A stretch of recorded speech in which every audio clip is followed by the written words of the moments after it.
480 रुपए को 3:5 के अनुपात में बांटिए। इसको 480 रुपए को 3:5 के अनुपात में विभाजित करना है। क्या करना है? तो जब आपको इस तरीके का सवाल मिले तो उसमें क्या करना होता है, पहले आपको आनुपातिक योग करना पड़ता है भैया। क्या करना पड़ता है? आनुपातिक योग। तो यहां पर लिखा जाएगा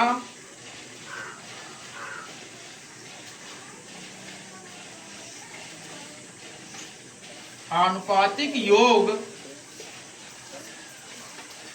कितना है? 3 और प्लस 5, तो 5 3 कितना होगा? 8। कितना होगा? 8। अब इसका पहला भाग निकाल लीजिए।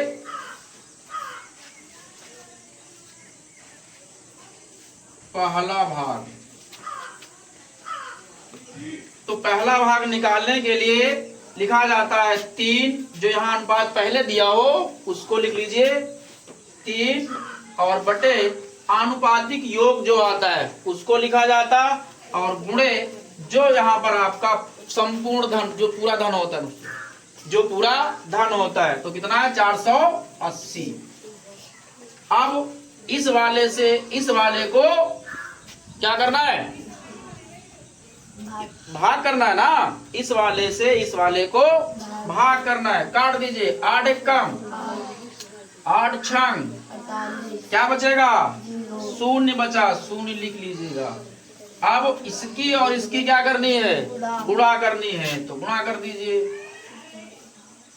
60 गुणे 3, 3 0 0 3 18 कितना आया? 180। ये क्या है? पहला भाग। क्या है? पहला भाग। पहला भाग आपका आया 180 रुपए। कितना आया? 180 रुपए आया। अब निकालना है दूसरा भाग। दूसरा भाग फिर वही करना है आपको।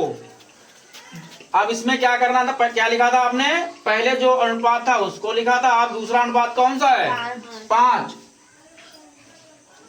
बटे आनुपातिक योग। आनुपातिक योग जो था वो कितना था आपका? 8।